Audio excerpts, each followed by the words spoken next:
Today, I'm going to share 3 stories about missing people.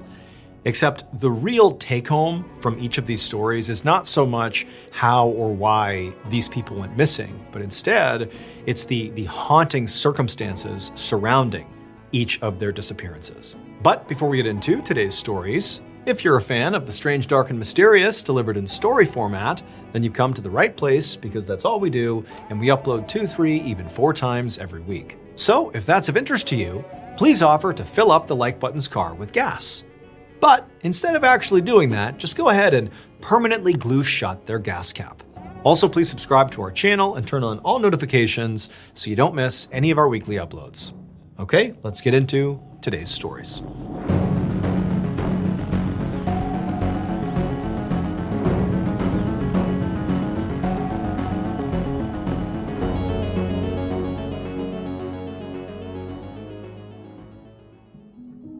On the afternoon of April 10th, 1998, a 40-year-old woman named Diane Augutte stood at a bar inside the Hayloft Tavern in the small town of Hudson, Florida. Diane grabbed her glass off the bar and downed the last few sips of her drink, and even though by this point her vision was blurry and she actually felt sick to her stomach, she still yelled out to the bartender in a very slurred voice and told him to bring her another round. And the reason for this is because Diane actively wanted to get so drunk that she could just forget everything.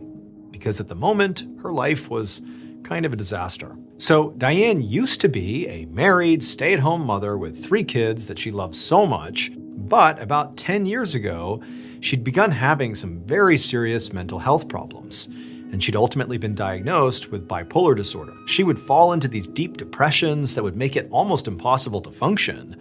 And then she would swing and have these manic episodes that would literally keep her up for days on end and left her so delirious that she would start talking to herself. Eventually, Diane's husband divorced her, and he got custody of their kids. Now, Diane's life had sort of leveled off. She was living with her sister, so she had some level of support, but her bipolar disorder really was not under control, in part because she had medication for it, but didn't always take it. And so she would swing in and out of mania and deep depressions all over again. And as a result of this, she had consistently been in and out of various psychiatric facilities multiple times. So on this particular night, Diane really just wanted to drown her sorrows. And so a couple of hours earlier, she had left her sister's house and walked to this bar because she didn't have a car. And she'd been standing around at this bar, basically pacing in circles and drinking alone ever since. Just then, the bartender came over. And even though Diane was seeing double, she immediately saw that he did not have another round in his hand. He had no more alcohol. The bartender gave Diane a look that was half annoyed and half sympathetic. And he told her he was cutting her off. And Diane was so mad. She began telling him that he didn't know what he was talking about, that this was humiliating, but he just put his hands up and said, "No, I'm sorry, you're cut off." And so eventually, very angrily, Diane turned and sort of stumbled out of the bar and began walking down the street. The next day, so April 11th, Diane's mother, Mildred, paced back and forth inside of her living room, holding a phone to her ear. It rang a couple of times, and then a dispatcher from the local police department picked up. At which point, Mildred told them in a shaky voice that she needed to report her daughter, Diane, missing. So a little while earlier, Mildred's other daughter, Diane's sister, the one that Diane lived with, had called to tell her that Diane had left the house the night before without telling her where she was going and still had not come home yet. And of course, based on Diane's history of mental illness and pretty erratic behavior, Mildred immediately felt like, oh my gosh, my daughter must be in trouble. So now, on the phone with police dispatch, Mildred explained the whole situation. She said that yes, it was possible that her daughter, Diane, had left and gone somewhere for some actual real purpose, but it was also entirely possible that she was having a manic episode and might have, in her mania, wandered off and gotten lost. The dispatcher said that she would send officers to interview Mildred and her other daughter, and they would start looking for Diane right away. But 4 days later, on April 15th, there was still no sign of Diane. That afternoon, Diane's mother, Mildred, checked in at the police station, like she had been every day since her daughter first went missing. But, just like always, the police didn't have any new information for her. So far, all they knew was on April 10th, the night Diane had left her sister's house without saying where she was going, they had figured out she had gone to the Hayloft Tavern, and gotten so unbelievably drunk that the bartender had cut her off. And then at that point, she had walked out of the bar, and that was the last the bartender saw her. The following day, on April 11th, Diane had been sighted walking along Highway 19, which was just a couple of miles away from that tavern. And then she'd also been spotted near a locally owned motel right off the highway called the Coral Sands Motel. But after that, the police said they had no idea what happened to Diane, where she could have gone, or what could have happened to her. And so ultimately, Mildred left the police station feeling very disappointed and also scared. I mean, the whole drive back to her home, she felt absolutely sick with worry. She had no idea if her daughter was hiding somewhere on purpose, or if she'd gotten lost and was now injured, or maybe she was hungry, or if she'd maybe run into the wrong person and potentially been kidnapped, or worse. I mean, there's all these terrible scenarios playing out in her head. Finally, Mildred got back home and she went inside and she sat down on her couch and just tried to think about, what else she could do to find her daughter. And that's when she noticed she had a new voicemail on her answering machine. Mildred thought, maybe her other daughter had called while she was out and that was the voicemail. Or maybe it's something to do with Diane. But either way, she got up, she walked over, and she hit play. And what she heard made her feel sick to her stomach. What she heard was Diane's voice. And Diane sounded terrified. And she kept saying, "Help! Let me out!" Then there was sort of a scuffling sound on the recording, like somebody had grabbed the phone out of Diane's hand. And then Diane said something like, "Hey, give me that." And then the call just cut off. And so after hearing this, Mildred obviously went into a total panic. It's like, oh my gosh, all of the worst things that could have happened to my daughter must be happening. And so now, even though Mildred was completely upset, she's shaking with anxiety and fear, she grabbed the answering machine and looked for the caller ID to see, who left this message. But all it said was the call had come in from somewhere called Starlight, which didn't mean anything to Mildred. But she quickly, dialed this number back, hoping, whoever it was would pick up, but nobody answered. And so after that, Mildred called the police. This voicemail made it obvious to police that Diane had not left on purpose and she was not lost. It sounded like, at least based on this voicemail, that she had been kidnapped and was likely being held against her will. But as for where Diane was being held, the police had no idea. They couldn't trace the call to her specific location, and they couldn't figure out what this Starlight thing was either. So for another full day or so, the investigation, despite this new lead, basically floundered. There wasn't much to go on. That is, until the next afternoon, on April 16th, so 5 days after Diane disappeared.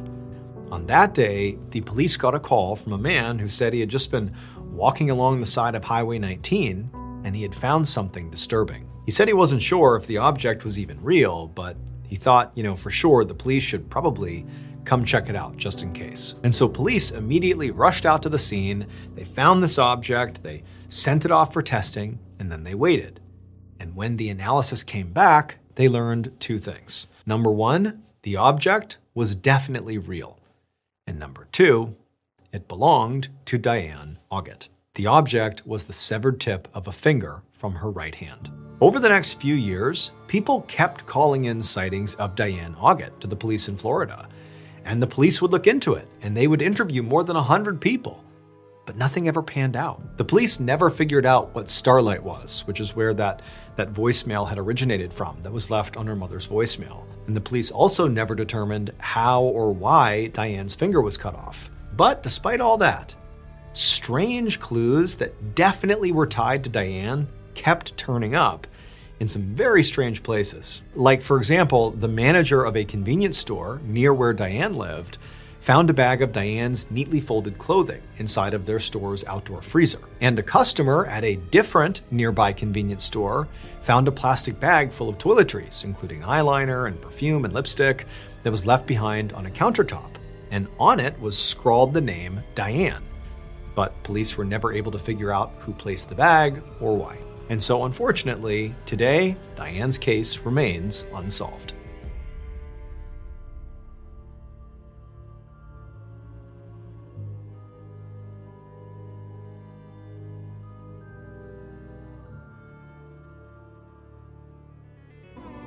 BetterHelp is the paid partner of today's video. Sometimes I think about being a kid riding in the back seat at night, street lights flashing across the window, no responsibilities, no real fear of the future. Well, if I could say something to that little kid version of me, I'd probably say, you're gonna be okay, but don't rush it. Don't wish this away. Because when things get hard, it's easy to start looking backwards. Nostalgia is basically a highlight reel. And then you look at your present and it doesn't stand a chance. Here's the thing though, the life you are living right now, you're going to feel nostalgic for this someday. And so if you spend it longing for something that's already gone, you'll miss it twice. If reaching for the past is getting in the way of living now, therapy may help you figure out what you're actually looking for. And it might also help you to start finding more of that in the present. BetterHelp makes starting therapy easier. Take the quiz and get matched with a credentialed therapist quickly. And switch anytime at no extra cost if it's not the right fit. Click the link in the description or go to betterhelp.com/Mr. Ballin and get 10% off your first month of therapy.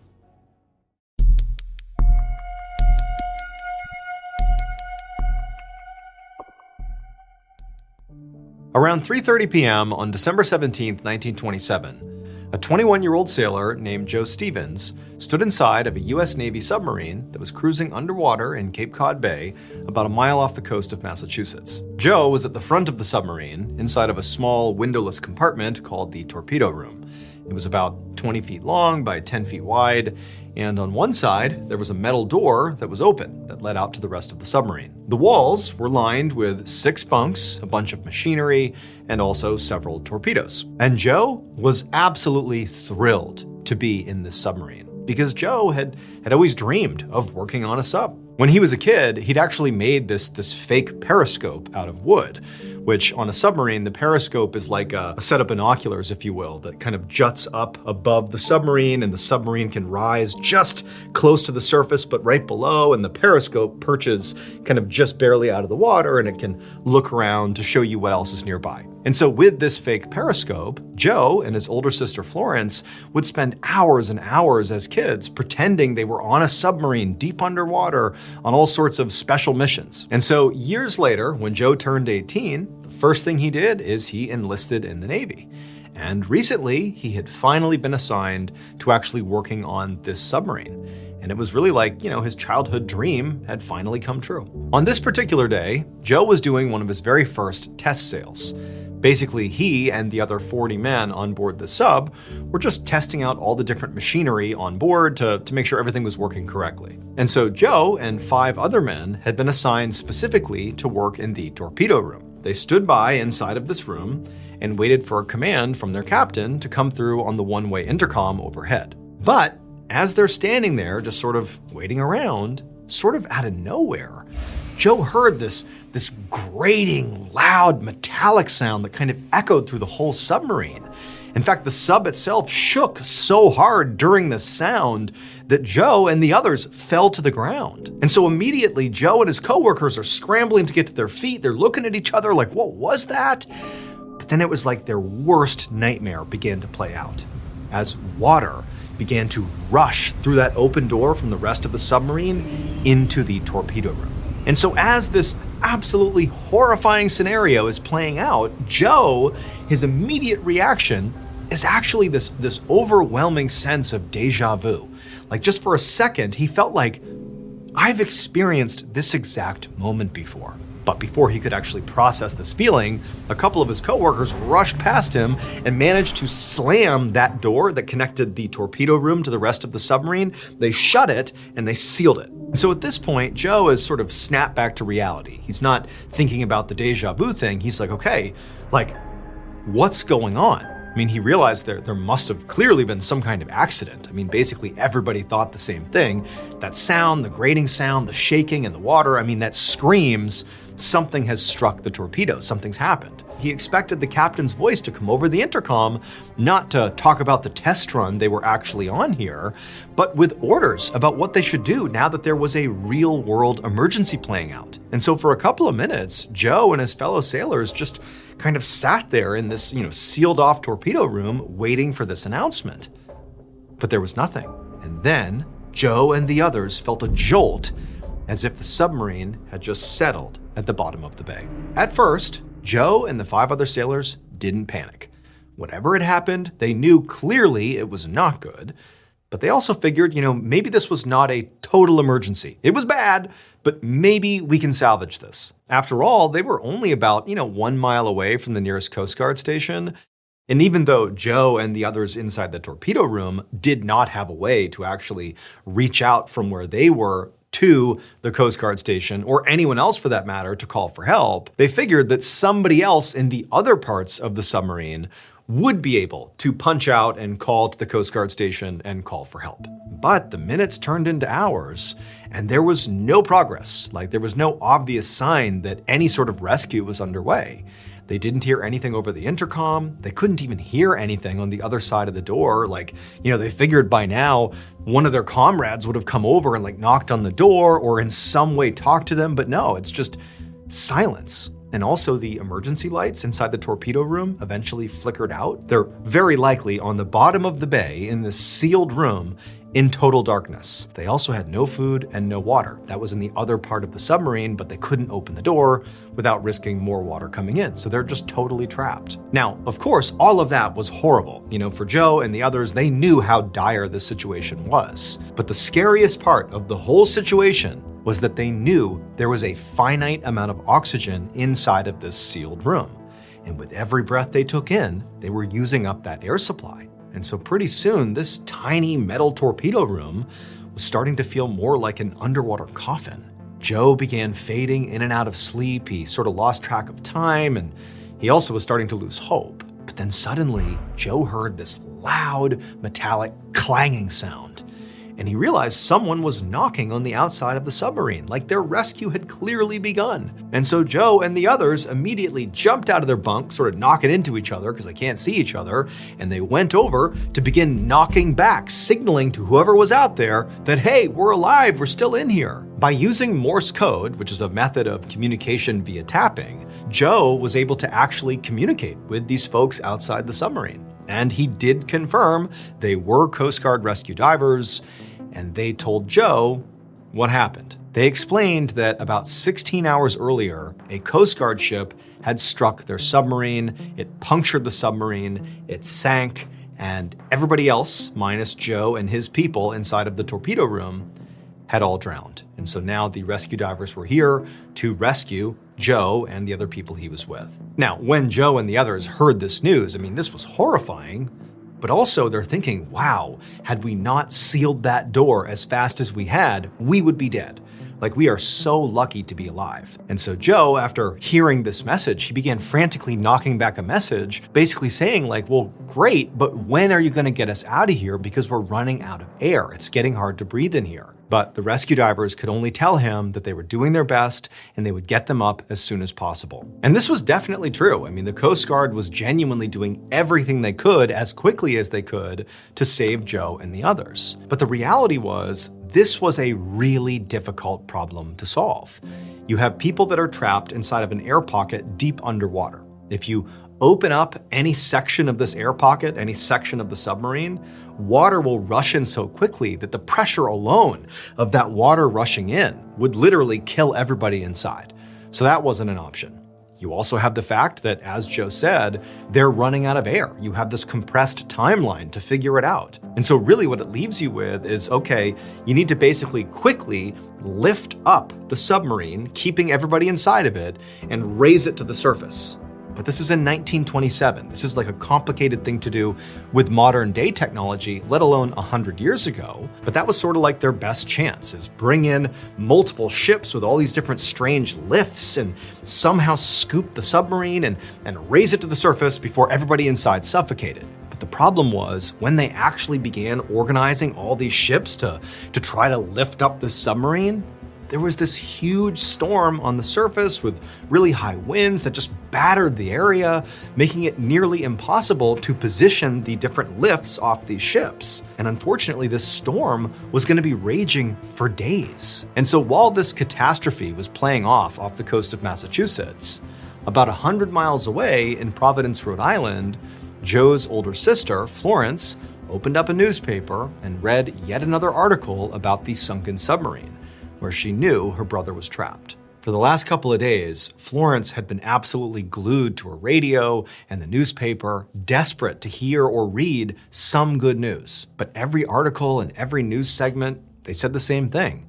The 6 men who were trapped inside the sub were definitely still alive, they were communicating with the divers, but the storm on the surface was still just too intense to rescue them. Florence felt so scared for her brother, and not just because the situation itself was objectively dangerous, but also because she remembered the submarine game that she and Joe used to play when they were little. And more specifically, she remembered the very last time they had ever played it. Joe had been about 4 years old, and the two of them had just finished another one of their make-believe missions, and they were supposed to be bringing their imaginary submarine back up to the surface. But then Joe had suddenly dropped his homemade wooden periscope, and he turned to Florence and said something so strange and so haunting for such a young child that Florence had never forgotten it. She had asked him to clarify and explain what he meant, but he had refused. And in fact, after this, he refused to play the submarine game ever again. Now, Florence hadn't thought about this in years, but now that she's seeing what's happening with her brother, it was all she could think about. A couple of days later, on December 22nd, so 5 days after the submarine had sunk, Florence received word that her brother Joe and all the other sailors in the torpedo room had died while waiting to be rescued. And Florence was totally grief-stricken. I mean, this was her baby brother who's just died in this horrible way. But also, strangely, for like the first time in her life, she felt like she actually understood what Joe had said all those years earlier when he was 4 years old, when they had played that last game of submarine. On that day, after dropping his periscope, he had turned to Florence and said, quote, "All hands were lost." This is an expression that's used in the Navy to mean everybody on board died, meaning their make-believe submarine had just sunk and everyone on board had died. And remember, after he said this, Florence tried to get, 4-year-old Joe to explain what he meant, but he wouldn't, and then he refused to play it ever again. And so now, in hindsight, Florence believed that her 4-year-old brother had predicted his own death.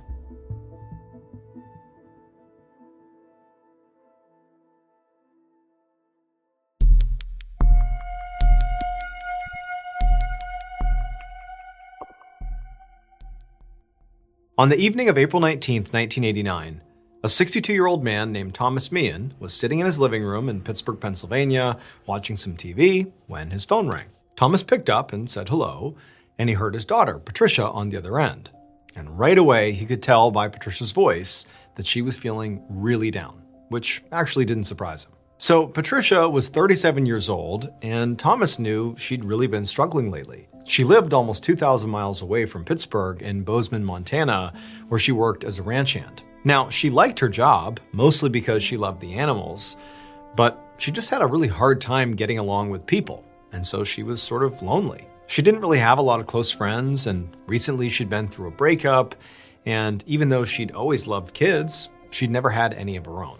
And so to Thomas, it seemed like his daughter was just going through, basically a midlife crisis. And so as Thomas is listening to his daughter, just kind of, talking about her life generally and just sort of making small talk, he sort of cut through and just said, hey, what's going on? Like, how are you doing? And Patricia, she stopped and then sort of vaguely said that she was just under a lot of stress and that she was thinking about quitting her job and moving away from Bozeman. And she actually asked her dad if he'd be okay with her coming to Pittsburgh and maybe moving back in with him.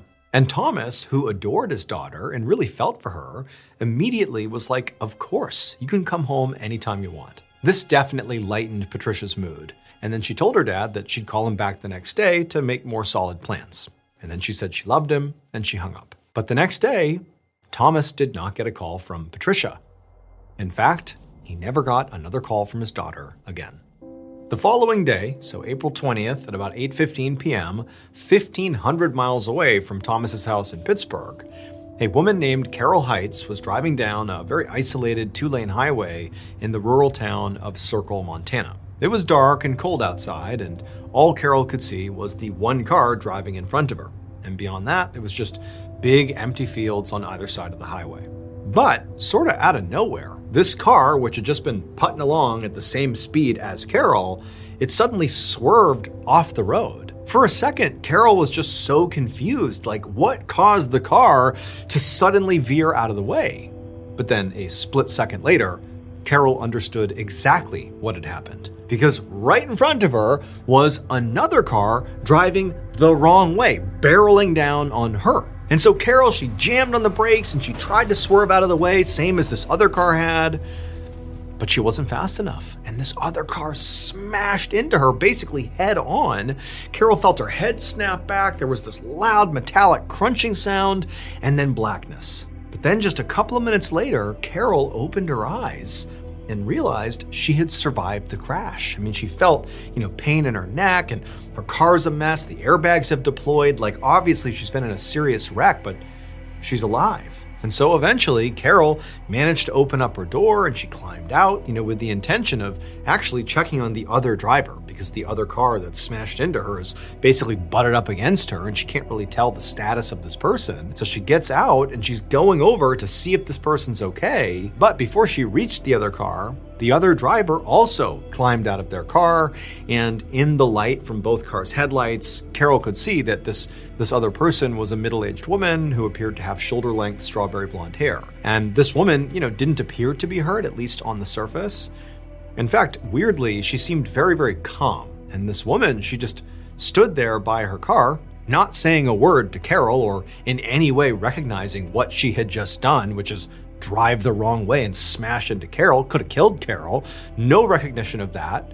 Instead, she just stood there, and then eventually she turned and just stared at Carol. And this was sort of alarming to Carol, and it caused her to just stop and also just stand there staring at this woman, not really sure what to do. And as Carol is waiting to see what they're gonna do, the other driver, this middle-aged woman, just turned and started walking away. At this point, Carol yelled to her to stop, you can't go. We had this horrible accident, we have to wait for authorities to get here. You can't just leave. But this woman, she didn't even look back to talk to Carol. She just calmly walked off the highway and then climbed over a fence into one of those big empty fields on the side of the road and just kept on walking until Carol couldn't see her anymore. She just vanished. When the police arrived about 45 minutes later at 9 p.m., they found the wreck and they found Carol, and this other driver again was just gone. And so they ran the license plate of the other car, the one that hit Carol's, and they learned that it was registered to 37-year-old Patricia Meehan. But beyond the fact that apparently Patricia had just wandered off here, the other weird thing about this was the registration showed that Patricia lived 400 miles away.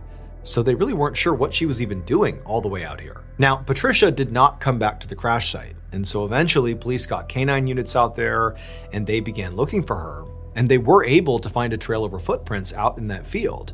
And they followed that trail for hours and hours, but eventually the footprints just stopped and the dogs lost her scent. Now, police would continue looking for Patricia for nearly a week with no luck. I mean, they never found another trace of Patricia. It really was like she wandered into that field and just sort of vanished. But that was not the end of the story. Because about 2 weeks later, a totally unrelated police officer was eating at a fast food restaurant in Laverne, Minnesota, which was about 700 miles away from the crash site. Now, even though this officer lived and worked in a completely different state, they'd actually heard about Patricia Meehan's disappearance and seen pictures of her, because her case was now national news. So when this officer looked across the restaurant he was in and saw a middle-aged woman with strawberry blonde hair sitting in a booth by herself, silently drinking water and just staring off into space, he immediately recognized her as Patricia. Now, the police officer had no idea if this really was Patricia. He was confident it was, but this just seems so random and so bizarre that she would be here, of all places. He also didn't know if this person was alone or not, or what she was even trying to do. So instead of getting up and going and talking to her, he just stayed in his seat and kept an eye on her. And for the next 5 hours, the woman he believed was Patricia just sat there in the booth, slowly drinking water, just staring off into space for 5 hours. Eventually, the restaurant closed, at which point an employee had to tell this woman to get up and go.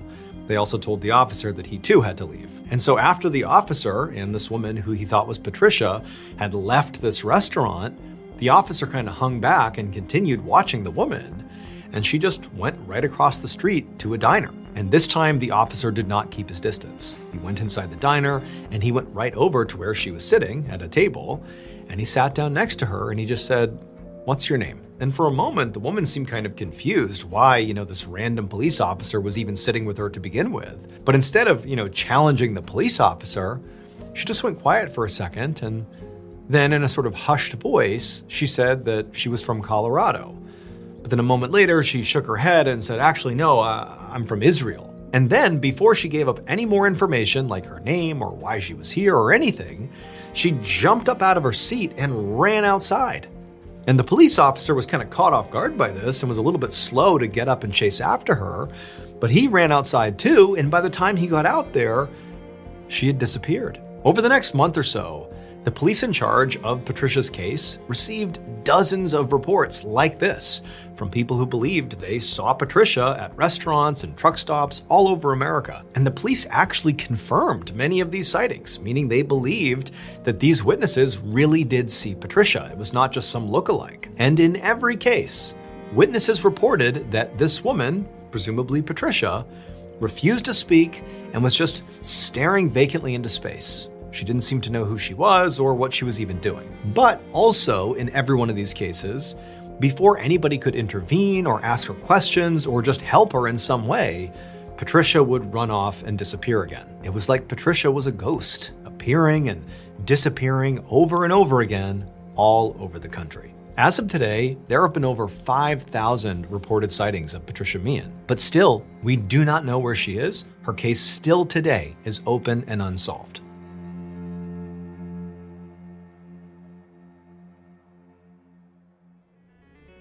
Thank you so much for watching. Let me know what you thought of today's episode in the comments. And remember, we have hundreds of videos for you to binge right now. But if you're looking for a recommendation from me of that one video that's worth your time, well, it's this one right here. So give it a watch. All right, until next time, see ya.